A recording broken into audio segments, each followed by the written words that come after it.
ஜனநாயகன் என்ன பாடுபடுதுன்னு நீங்க பாக்குறீங்க. கடைசியா முடிக்கும் போது தமிழ் வாழ்க சீமான் தான் செழியன், அது பேரு செழியன்னு வச்சுட்டாங்களே ஒழிய இது வந்து இல்ல அப்படி அண்ணா மொழியை காப்பாத்தினாரு.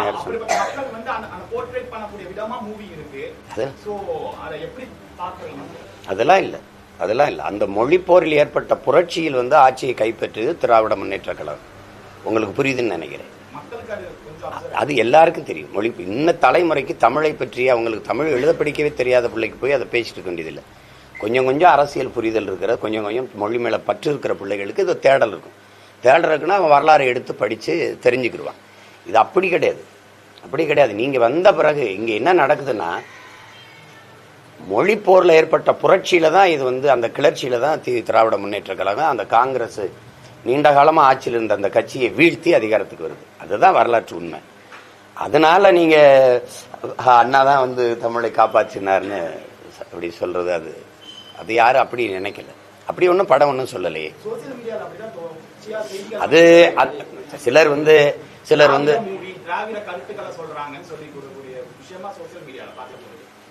எனக்கு அப்படி ஒன்றும் இதுல அப்படி சொன்னதா நான் உணரலை. அப்படி ஒன்றும் உணரல, அப்படி ஒன்றும் தெரியல.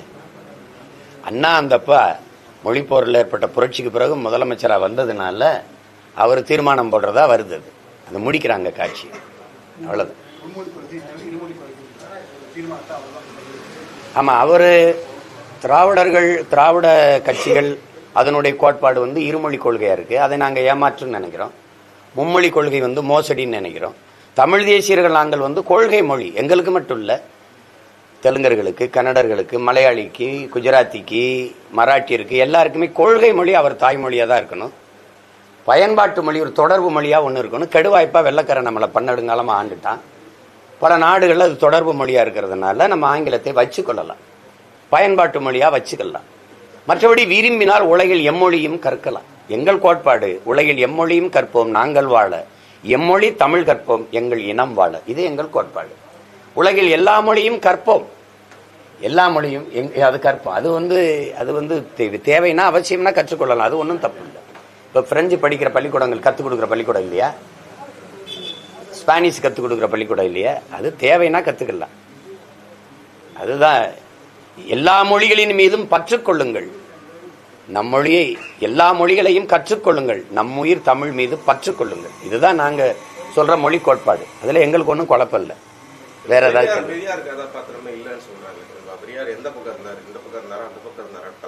1935 தொடக்கத்துல நம்ம பாட்டனார் நடராஜன், தாளமுத்தெல்லாம் மரணிக்கும் போது அந்த காலகட்டத்தில் ஏற்பட்ட மொழி போராட்டத்துல அவரும் பங்கேற்று செய்யறார். அதுக்கு பிறகு 65 ஏற்பட்ட மொழி போராட்டத்தில் அவர் நேரடியாக அதுக்கு எதிராகவே மாறுகிறார். இந்த காளிகளை சுட்டு தள்ளுவதற்கு எதுக்கு காவல்துறை போலீஸ்காரங்க துப்பாக்கி இருக்கு, சுட்டு தள்ள வேண்டியதானேன்னு சொல்லிடுறாரு. அது வந்து நான் இந்தியை எதிர்க்கிறது வந்து தமிழ் அழிஞ்சு போயிருங்கிறதுக்கு இல்லை, இங்கிலீஷ் படிக்காம விட்டுருவாங்கிறதுக்கு தான் சொல்றாரு. அவர் தமிழை விட ஆங்கிலத்தின் மீது அக்கறை கொள்றார். வீட்டில் வேலைக்காரி முதற்கொண்டு மனைவிட்ட குடும்பத்தில் எல்லாத்தையும் ஆங்கிலத்தில் பேசுங்க, ஆங்கிலம் நாகரிகமான மொழி, தமிழ் அறிவியல் மொழி இல்லைங்கிறது இவர்களுடைய குற்றச்சாட்டு. அறிவியல் மொழி இல்லாமையா என் பாட்டேன் 1800 ஆண்டுக்கு முன்னாடி ஓடுகிற நீரை தடுத்து பாசனத்துக்கு பயன்படுத்தினா? அறிவியல் மொழி இல்லாமையா உலகத்தில் எந்த ஒரு கட்டடம், புல்லோ பூண்டோ மரமோ செடியோ குடியோ எதுவும் தன்னிழல் தரையில் விழாது ஒன்றை நீ காட்டவே முடியாது. உலகத்திலே ஒரே ஒரு கட்டிடம் தான் என் பாட்டன் கட்டிய பெருவுடையார் கோயில், தஞ்சை பெருவுடையார், உலகத்திலே தன்னிழல் தரையில் வராதது. அது அறிவியல் தொழில்நுட்பம் இல்லையா? அண்மையில் 5000 ஆண்டுகளுக்கு முன்னாடி தமிழர்கள் இரும்பை உருக்குகிற நுட்பத்தை வச்சிருந்தார்கள்னு ஐயா முதல்வர் ஸ்டாலின் பேசினது இருக்கு. அப்ப 5000 ஆண்டுக்கு முன்னாடி இரும்பை உருக்குற தொழில்நுட்பம்லாம் அது அறிவியல் இல்லையா? அறிவியல் மொழி இல்லையா? எப்படி இது? சும்மா சொல்றது தமிழ்ல. அதனால அவரு இந்தி எதிர்ப்புல அவர் உறுதியா இல்லை. நீங்க படிச்சீங்கன்னா பேரறிஞர் அண்ணா அவர்களே, என்னுடைய அண்ணன் தமிழரசனுடைய இதை வாழ்க்கை வரலாறு படிச்சு வரும்போது அவரும் ஒரு நண்பரும் கல்லூரியில் படிக்கும்போது பேரறிஞர் அண்ணா அவர்களை பார்க்கும்போது நீங்க போய் படிக்கிற வேலையை பாருங்க, இதெல்லாம் நாங்க பாத்துக்கிறோம்னு சொன்னதுல அவர் மன வருந்தினேங்கிறவள அண்ணாட்ட இப்படி ஒரு பதில நாங்க எதிர்பார்க்கலைங்க. அது இப்ப போய் விமர்சிச்சுட்டு கொண்டதில்லை. என் முன்னோர்கள் செய்த தவறையெல்லாம் தாண்டி சரி செய்யறதுக்கு எங்களுக்கு அதை விட வெறித்தனமான மொழி பற்று இருக்கு. அதான் நாங்க சரி செய்வோம். செத்து போன மொழியை உயிர்ப்பிப்போம், இறந்துகிட்டு இருக்கு உயிர்ப்பிப்போம். இப்ப அவங்களுக்கு பொறுத்த வரைக்கும் சமஸ்கிருதத்துக்கு முன்னுரிமை கொடுத்து சமஸ்கிருதத்துக்கு பல ஆயிரம் கோடியை ஒதுக்குறது காரணம் என்ன? அதிகப்படியா பணம் ஒதுக்குறாங்க. காரணம் என்ன? அவர்கள் தாய்மொழி இறந்து சிதைஞ்சு அழிஞ்சு போச்சு, அதிகாரத்துக்கு வந்துட்டாங்க, உயிர்ப்பிக்க துடிக்கிறாங்க. இப்ப நான் என்ன பண்ணுவேன்? எதுக்கு அதிகாரத்துக்கு வர துடிக்கிறேன்? என் மொழி அழிஞ்சு போச்சு, உயிர்ப்பிக்க துடிக்கிறேன். அது அதிகாரத்துக்கு வந்து அதை எப்படியாவது மீட்கணும். தமிழ் படிக்கணும். தமிழ் படித்தால் வேலை கிடைக்குமா, சோறு கிடைக்குமான்னு நீங்க முன் வைக்கிறீங்க. தமிழ் படித்தால் தான் தமிழ்நாட்டில் வேலைன்னு ஒரு சட்டம் வந்துருச்சு, உறுதிப்பாடு வந்துருச்சுன்னா எல்லாரும் படிப்பான், எல்லாரும் படிப்பான். அவ்வளவுதான். அது அதுல ஒண்ணுது இல்லை. சமகாலத்துல காமராஜர் அவரு இருந்தாரு, அவர்களுடைய நிலைப்பாடு இந்தி இல்ல, காங்கிரசினுடைய நிலைப்பாடு அது வந்து அவங்களுடைய நிலைப்பாடு ஒன்றும் இல்லை. ஐயா வந்து அமைதியாயிட்டாரு. அப்ப பக்தவச்சலம் தான் முதலமைச்சர், அதனால அவரால் ஒன்றும் சொல்ல முடியல.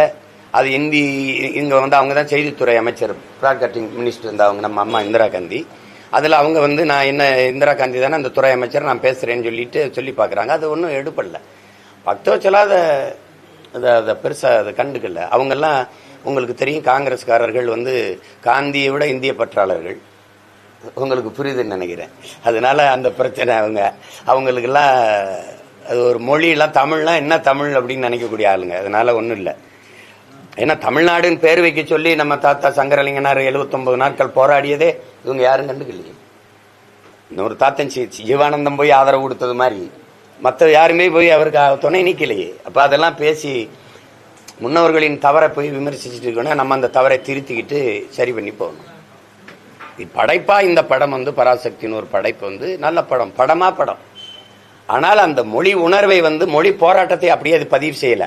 ஆனால் மொழி உணர்வை சிதைக்கல, மொழி உணர்வை சிதைக்கல. அங்க அந்த காவல் நிலையத்துக்கு மலையாளத்தில் எழுதி வைக்கணும்னு ஒரு தம்பியை கேட்டேன். அங்க எனக்கு நிர்வாக தயாரிப்பில் இருந்தவருக்கு, அதுதான் போலீஸ் ஸ்டேஷன் தம்பி, அது ஆங்கிலம்டா, அதுதான் போலீஸ், என்ன சொற்கள் இல்லை. அப்போ கன்னடர்கள் வந்து நல்ல மொழி பற்றில் இருப்பாங்க, 30-40 விழுக்காடு அவங்களுக்கு சொற்கள் இல்லை, ஆங்கிலம் தான் பயன்படுத்தி ஆகணும். அப்ப அந்த நிலைமையில நாம அழிய கொடுத்துட்டு இருக்கோம். அதை நீக்கணும்னு நினைக்கிறேன். எல்லாரும் நம்மளதான் தமிழர்களை அதிக மொழி பற்று இருக்குது, மொழி வெறியில் இருக்கிறோம்னு சொல்றாங்க. ஆனால் நம்மை விட கன்னடர்களும் மராட்டியர்களும் இன்னும் கூடுதலா இருக்கிறதா நான் உணர்றேன், சமகாலத்துல நான் உணர்றேன். இப்ப அப்படியெல்லாம் நம்ம இல்லை. ஆனா இப்ப இந்தியை நம்ம எதிர்க்கிறோம். எங்க இந்தி இல்லை? எல்லா இடத்திலும் இருக்கு, எல்லா இடத்திலும் இருக்கு. இப்ப குறிப்பா நான் வந்து என் ஊர் ராமநாதத்துக்கு போனா வெல்கம் டு ராம் நாடு அப்படின்னு எழுதியிருக்கு. தமிழ்ல எழுதியிருக்கா? ராமநாதபுரம் மாவட்டம் உங்களை வரவேற்கிறது அப்படின்னு எழுதியிருக்கா? எழுதி கீழே ஆங்கிலத்தில் இருக்கா? இல்ல, வெறும் வெல்கம் டு ராம்நாடு தான். என் சொந்த ஊருக்கு இங்கிலீஷ் என்னை வரவேற்று வச்சுட்டு அப்படி அப்படி இருக்கு நிலைமை. அதனால மொழி பற்று என்பது அது வந்து அதை சொல்ல முடியாது. அதாவது தமிழுக்கு அமுதென்று பேர், அந்த தமிழ் இன்பத்தமிழ் எங்கள் உயிருக்கு நேருன்ட்டான். அதுக்கு மேல ஒன்றும் சொல்றது இல்லை. தமிழ் எனக்கு மொழி அல்ல, என் மூச்சு, வெறும் பேச்சு மொழி அல்ல, என் மூச்சு மொழி. அந்த பற்று எல்லாருக்கும் இருக்குது, அது இருக்கணும்னு நான் விரும்புறேன். அந்த காலத்துக்கு ஒத்த மாதிரி இருக்காது, அந்த காலத்தோட பிரதிபலிப்பா இந்த படத்தை இல்லை அப்படி நம்ம பார்க்க கூடாது. ரொம்ப இதை ஒரு படமா தான் பார்க்கணும். நம்ம வந்து நம்மளுடைய மொழி போராட்ட வரலாற்று பேர் ஆவணம் இது இல்லை. அந்த மொழி போராட்ட உணர்வை எடுத்துக்கிட்டு அவங்க அதுக்குள்ள ஒரு கதை, திரைக்கதையை பண்ணியிருக்காங்க. ஏன்னா அதுக்குள்ள காதல், ஒரு அண்ணன் தம்பி, இதெல்லாம் வச்சு பண்ணிருக்காங்க. அப்படி நம்ம மொழி போராட்டம் நடந்ததில்லை. அது வந்து அதுக்குள்ள அவங்க ஒரு கற்பனை கலந்து அவங்க எடுத்தோடனே சொல்லிடுறாங்க. அதை அதுல என்ன நம்ம பார்க்க வேண்டியது இருக்குதுன்னா, ஒவ்வொரு தேசிய இனங்களுக்கும் அதனுடைய மொழி என்பது உயிர். அதுதான் முகம், முகவரி, அடையாளம். அதிலே வர்ற மாதிரி இந்தியாவினுடைய சிறப்பு என்பதுனா வேற்றுமையில் ஒற்றுமை தான். அது ஒரு பன்முகத்தன்மை கொண்ட ஒரு ஐக்கியம். அப்ப இது பல மொழிவழி தேசிய இனங்களை கொண்ட ஒரு ஒன்றியம். அதுல அவரவர் மொழி அவரவருக்கு முக்கியம். அதுல ஒரே ஒரு மொழியை கற்றாகணுங்கிற கட்டாயம்ங்கிறது அது யாராலும் ஏற்க முடியாதுங்கிறத அந்த உணர்வுல தான் நம்ம இந்த மண்ணில் நம்முடைய மொழி போராட்டம் வெடிச்சது. அதுதான் இந்த படம் பிரதிபலிக்குது. அது ஒட்டுமொத்த உணர்வு அதுதான். எனக்கு நிறைவு என்னன்னா, தமிழ் திரைப்படத்தில் தமிழ் வாழ்கன்னு ஒரு சத்தம் கேட்குது. அது வியக்கத்தக்கதாக இருக்குது. அது தம்பி சிவா வந்து கடைசியா தமிழ் வாழ்கன்னு கையை உயர்த்தி இருக்கும்போது நானே கத்துற மாதிரி தான் இருந்தது. அது அப்புறம் எங்களுடைய மொழி பொறியியலுடைய படத்தை இறுதியாக போட்டது பார்க்கும்போது சரி அதெல்லாம் காட்டுறதுக்கு இன்றைக்கி ஒரு பட திரையில் வருது அப்படின்னு. மொத்தமாக நம்ம என்ன புரிஞ்சுக்கிறோன்னா ஒவ்வொரு மொழிவழி தேசிய இனங்களுக்கும் அவரவர் மொழி முக்கியம். விரும்பினால் எம்மொழியும் கற்போம், அதுதான் அது சொல்லுது. தேவைப்பட்டால் இப்போ நானே பல தடவை எடுத்து சொல்லியிருக்கேன். ஈழத்தில் நாங்கள் எங்கள் தாய் நிலத்தை இழந்துட்டு பல்வேறு நாடுகளுக்கு ஏதிலிகளாக போனோம். ஃப்ரான்ஸுக்கு போனோம். ஆனால் ஃப்ரெஞ்சு கற்றுக்கிட்டு நாங்கள் அகதியாக போகலை, அங்கே போய் கற்றுக்கிட்டோம். தமிழ்நாட்டில், கேரளாவில், ஆந்திராவில் எல்லா மாநிலங்களிலிருந்தும் நம்ம இராணுவத்தில் இருக்கோம். அங்கே ஹிந்தி போய் கற்றுக்கிற வேண்டியது இருக்குது. இப்போ குறிப்பாக எங்கள் ஊரில் எங்கள் சிவகங்கை, ராமநாதபுரம் மாவட்டங்கள் இருந்து நாங்கள் இராணுவத்துக்கு போகிறோன்னா அங்கே போய் கற்றுக்குறோம். அப்போ மொழி தேவைப்படுது, கற்றுக்குறோம். ஒரு மொழியை அதிகபட்சமாக 6 மாதம் 7 மாதம் செலவழிச்சா கற்றுக்கலாம். இங்கேயே தெருக்களில் 6 மாதத்தில் அழகாக ஆங்கிலம் பேச கற்றுக் கொடுக்கப்படும் போடுது. பலகை இருக்குது, விளம்பர பலகையில் இருக்குது, நம்ம பார்க்குறோம். அப்போ எம்மொழியும் நம்ம கற்றுக்கொள்ளலாம், தேவைப்படும் போது கற்றுக்கிறோம். உணவு, உடை, மொழி, வழிபாடு, சமயங்களை ஏற்பதெல்லாம் அவரவர் உரிமை. அதை விட்டுட்டு நீ கட்டாயம் இதை படித்து தான் தீரணுங்கிறத ஏற்க முடியாது. அது சரியாக இருக்காது. அதனால தான் அதை தான் இந்த படம் வலியுறுத்துது. அதில் என்ன, எல்லா மொழி வழி தேசிய இனங்களினுடைய மொழியும் மதிக்கணும், அவங்க உணர்வையும் மதிக்கணும்.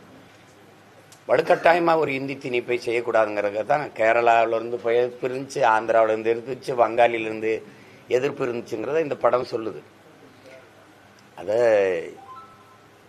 மேலோங்கி இருக்கிறது அவரவருக்கு அவரவர் மொழி முதன்மையானது, அது உயிர் போல போற்றப்பட வேண்டியது, அதை நாங்கள் விட்டு கொடுக்க முடியாதுன்னு சொல்கிறோம். அதை தான் நம்ம எடுத்துக்கணும். ஆனால் தமிழ் இளம் தலைமுறையினர் இதுதான் நம்ம மொழி போராட்ட வரலாறுன்னு நினைக்கக்கூடாது. மொழி போராட்ட வரலாறு தனியாக இருக்குது. நானே நிறைய புத்தகங்கள் அதுக்காக வெளியிட்டிருக்கேன். உயிர் எழுத்துன ஐயா நடராஜன் அவர்கள் எழுதின புத்தகத்தை நான் தான் வெளியிட்டேன், உயிர் எழுத்துன.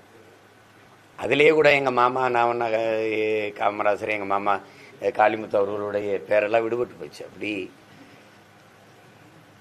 உண்மையான போராட்ட வரலாறு நமக்கு வரலாற்றில் பதிவில் இருக்குது. அதை தான் நம்ம பிள்ளைய படிச்சுக்கிறணும், தெரிஞ்சுக்கணும். இது ஒரு அந்த பின்புலத்தை, அந்த உணர்வை எடுத்துக்கொண்டு சுவைக்காக ஒரு திரைக்கதையை எடுத்திருக்காங்க.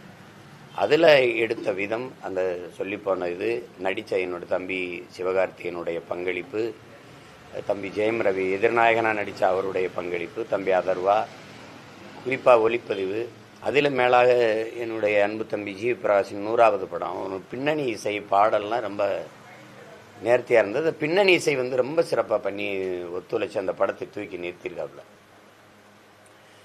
அது வேகமாக நகர்த்தி போன படத்தொகுப்பு, அதுக்கு ஒத்துழைச்ச அந்த ஒளிப்பதிவு எல்லாமே சிறப்பாக இருந்தது. இயக்குனர் இந்த 3 நடிகர்களை வச்சு இப்படி ஒரு பின்புலத்தில் ஒரு படத்தை எடுத்துடணுன்னு ஒரு பெண் இயக்குனர்னு நினைக்கிறதே பெருசு. அதுக்கு அவங்களுடைய இறுதிச்சுற்று பார்த்தேன். அது ரொம்ப முழுமையான படைப்பாக இருந்தது. அதுக்கப்புறம் சூரரை போற்று, அப்புறம் இந்த படம். இது ஒரு பெரிய முயற்சி. எளிதாக யாரும் இந்த இதை தொற்ற முடியாது. இது பிரச்சனைக்கு வரும். ஏன்னா உண்மையான மொழி போராட்டத்தை எடுத்தால் திரைக்கு வராது. அதனால அதில் சில இதுகளை அவங்க கடந்து அது சொல்லியிருக்காங்க. ஒரு படமாக எடுத்திருக்காங்க. ஒரு படமாக பார்த்தா நல்ல படம். அதில் எல்லா பங்களிப்பும் இருக்குது. சிறந்த ஒளிப்பதிவு இருக்குது, இசை இருக்குது, நடிப்பு இருக்குது. அதெல்லாம் பார்க்கும்போது அது சிறந்த படம். ஆனால் இதுதான் நம்ம மொழி போராட்ட வரலாறு என்று நினச்சிக்கிட்டு அதை போட்டு நம்ம பேசிக்கிட்டு இருக்க வேண்டியது இல்லை. அதுதான் என்னுடைய கருத்து. அதில் மிகச்சிறப்பாக நடிச்சிருக்க என்னுடைய தம்பி சிவகார்த்திகேயன், தம்பி ரவி, அதர்வா எல்லாருக்கும் என்னுடைய பாராட்டுக்கள். இயக்குனருக்கு என்னுடைய வாழ்த்துக்கள். ஏன்னா இது ஒரு பிரச்சனையான களம். இதை போய் தொடுவோம்னு ஒரு பெண் இயக்குனர் தொட்டு அதை செஞ்சுருக்கிறது பாராட்டுக்குரியது தான். அதை போய் நம்ம இந்த படத்தை படமாக பார்த்துட்டு வந்துடுங்க. இதுதான் நம்ம மொழி போராட்ட வரலாறுன்னு நினச்சிக்கிட்டு அதை ஒப்பிட்டுக்கிட்டு இருக்காதிங்க. அவ்வளோதான் என்னுடைய வேண்டுகோள். இதை தயாரித்த தம்பி ஆகாஷ் பாஸ்கருக்கு என்னுடைய அன்பும் வாழ்த்துக்களும். ஏன்னா எடுக்கணும்னு நினைக்கணும். யார் எடுத்தாலும் பிரச்சனை வரும். ஒருவேளை அரசே துணிஞ்சு அரசே தயாரித்து இந்த மொழி போராட்டத்தை ஆவணப்படுத்தணும்னு உள்ளபடி எடுத்தால் அதை பதிவு செய்யலாம். அந்த ஜனநாயகம் நம்ம நாட்டில் இல்லை. ஜனநாயகன் என்ன பாடுபடுதுன்னு நீங்கள் பார்க்குறீங்க. அதனால அது இல்லை. அது அவ்வளவு கருத்து சுதந்திரம் இல்லை. மற்றவர்களை விட கூடுதலாக உங்களுக்கு சினிமா பற்றி அதிகமாக தெரியுறதுனால இந்த கதையை முதல்ல செலக்ட் பண்ணுறதுக்கே பாராட்டு தெரிவிச்சிருந்தீங்க. இதுலயே பல்வேறு விமர்சனங்கள் இத பல கட்டு வந்து இல்லை எங்க ஐயா கி வெங்கட்ராமன்லாம் ஒரு பெரிய அறிஞர். என் தம்பியே துறை இது நல்லா இருக்குமா, இன்னொரு தம்பி தமிழ் மிச்சி பாசறையில் இருக்க கார்த்தி செல்வன் அது இல்லைம்மா. இது அதான் நான் சொல்கிறேன்ல, மொழி போராட்ட வரலாற்றை முழுமையாக படித்தவன் அப்படிங்கிற இதில் சொல்கிறேன். அது வேற, இது வேற. இது ஒரு திரைப்படம். அந்த உணர்வை எடுத்துக்கிட்டு இவங்க ஒரு திரைக்கதையை அமைச்சுக்கிட்டாங்க. இப்போ சல்லியர்கள்னு ஒரு படம் வந்ததில்ல, அது எங்கள் போராட்ட களத்தில் இருக்கிற ஒரு சின்ன துளி, அவ்வளோதான். அதை படம் எடுத்தால் நீங்கள் இது சான்றிதழ் தருவீங்களா? திரையரங்கு இதுக்கே கொடுக்கல. அது கஷ்டம். மொழி போராட்டத்தை எடுத்தால் அதிகாரத்தில் அந்த மொழியை திணிச்சது யாரு அப்படின்னு உங்களுக்கு தெரியும். அப்போ இங்கே என்ன நடந்தது அது தெரியும். இப்போ அதெல்லாம் உண்மையாக எடுத்தால் இப்போ அந்த அவங்களுக்கு எவ்வளோ பெரிய அரசியல் நெருக்கடி வரும்னு தெரியும். அதனால இது படமாக பார்த்தா நல்ல படம். அதுதான் அப்படி அதை பார்த்துட்டு போயிடணும். இன்றுமே மொழிக்கான போராட்டம் ஒவ்வொரு மாநிலத்திலும் அவங்க மொழியை காக்கிறதுக்கான சூழல் இருக்கு. இப்போ என்னை பொறுத்த வரைக்கும் நீங்கள் என்னை பார்த்தீங்கன்னா, நாங்கள் எங்கள் மொழியை அழிய விட்டுட்டோங்கிறதுல வெளிப்படையாக நான் ஒத்துக்கணும். எங்களுக்கு நாடு தமிழ்நாடுன்னு பேர் இருக்க ஒழிய இங்கே தமிழ் இல்லை, தமிழர்களாகவும் நாங்கள் இல்லை. எங்களுக்கு தாய்மொழி பேச வரலை. 3 தலைமுறை தாய்மொழியை எழுத படிக்க தெரியாத ஒரு தலைமுறையை நாங்கள் உருவாக்கிட்டோம். தமிழ் படிக்காமலே உயர்ந்த பட்டம் பெற்று பணிக்கு சென்று விடலாம்ங்கிற ஒரு சூழலை நாங்கள் உருவாக்கிட்டோம். அது போயிடுச்சு. எங்கள் வழிபாட்டில், எங்கள் வழக்காடு மன்றங்களில், எங்களுடைய பண்பாட்டில், எங்களுடைய பேச்சில், எழுத்தில், எங்களுடைய ஆட்சி மொழி, அதிகார மொழி, பயன்பாட்டு மொழி, ஏன் ஒரு திருமண அழைப்பிதழில் கூட தமிழில் நம்ம அச்சிடுவதில்லை. எல்லாம் போயிடுச்சு. தமிழ் பேச தெரியல, நமக்கு பேச தெரியல. வம்படியாக வலுக்கட்டாயமாக ஆங்கில சொற்களை போட்டு பேசுறது ஒரு தங்கிலீஷ் அதை உருவாக்கிட்டோம். இப்போ தமிழகத்தின் தமிழ் தெருவில் தமிழ்னு பேசணும், எங்கும் தமிழ் எதிலும் தமிழ்னு. இறங்கி நீங்கள் போகும்போது கடை வீதியில் நான் சொன்னதுக்காக திரும்பி 2 பக்கம் பாருங்கள், எங்கேயாவது தமிழில் இருந்தால் பாருங்கள். எழுத்து தமிழில் இருக்கும், சொன்னீங்கன்னா உச்சரிப்பு ஆங்கிலத்தில் இருக்கும். எழுத்து ஆங்கிலத்தில் இருக்கும், உச்சரிச்சிங்கன்னா தமிழில் வரும். அதுதான் தங்கிலீஷ், அது தமிங்கிலம். அப்போ அதை மீட்கணும்னு நினைப்போம். ஏன்னா தமிழ் மீட்சியே தமிழர் எழுச்சி. மொழி அழிந்தால் ஒரு இனம் அழியும். மொழி அழிய விட்ட இனங்கள் மலையளவு இருந்தாலும் கடுகளவு சிறுத்து வீழும். மொழியை பாதுகாத்த இனம் கடுகளவு இருந்தாலும் மலையளவு உயர்ந்து வாழும். இதுதான் வரலாறு. அப்படி இருக்கும்போது என் மொழி அழிஞ்சிருச்சு. இப்போ முழுமையா எல்லா சொற்களுக்கும் கலை சொற்கள் வேர் சொற்கள் கொண்டது என்னுடைய இது. இப்போ நீங்கள் ஆங்கிலத்தில் ரைஸ் அப்படின்னு எடுத்துக்கிட்டா நெல்லும் ரைஸ் தான், அரிசி ரைஸ் தான், சோறு ரைஸ் தான். எனக்கு நெல், அரிசி, சோறு 3 இருக்கு. அவனுக்கு சித்தப்பா பெரியப்பா எல்லாமே அங்கிள் தான். எனக்கு சித்தப்பா பெரியப்பா மாமா 3 இருக்கு. அவனுக்கு சின்னம்மா பெரியம்மா அத்தை எல்லாமே ஆன்டி தான். எனக்கு சின்னம்மா பெரியம்மா அத்தை இவ்வளவு இருக்கு. அப்போ அந்த மாதிரி சொற்கள் இருந்தும் என் மொழி அழியுது. இப்போ மற்ற மொழிகளுக்கு மலையாளத்திலேயோ அல்லது தெலுங்குலேயோ அல்லது கன்னடத்திலேயோ அவர்கள் மொழி பற்று வைத்திருப்பார்கள். ஆனால் அவர்கள் மொழியில் முழுமையான சொற்கள் இல்லை. 40-60 விழுக்காடு தான் தாய்மொழியில் சொற்களுக்கு, மீதி எல்லாம் ஆங்கிலம் தான். பிக்சரில் தான், சினிமாவில் தான். நான் கேரளாவில் படம் எடுத்துக்கிட்டு இருக்கும்போது அந்த காவல் நிலையத்தில் காவல் நிலையம்னு நமக்கு இருக்கு, போலீஸ் அவரை திருத்திக்கிட்டு சரி பண்ணி போகணும். படைப்பா இந்த படம் பராசக்தின்னு ஒரு படைப்பு நல்ல படம், படம். ஆனால் அந்த மொழி உணர்வை மொழி போராட்டத்தை அப்படியே அது பதிவு செய்யல. ஆனால் மொழி உணர்வை சிதைக்கல. கடைசியா முடிக்கும் போது தமிழ் வாழ்கன்னு ஒரு திரைப்படம் சொல்லுதுன்னா பாராட்டணும். அந்த கதாபாத்திரம் இருந்திருக்கலாமா? சீமான் தான் செழியன். அது பேர் செழியன்னு வச்சுட்டாங்களே ஒழிய நான் தான் செழியன். அதுதான் இருக்கு. வேற ஏதாவது கேள்வி இருக்கா? வாழ்த்துக்கள் எல்லாருக்கும். நன்றி.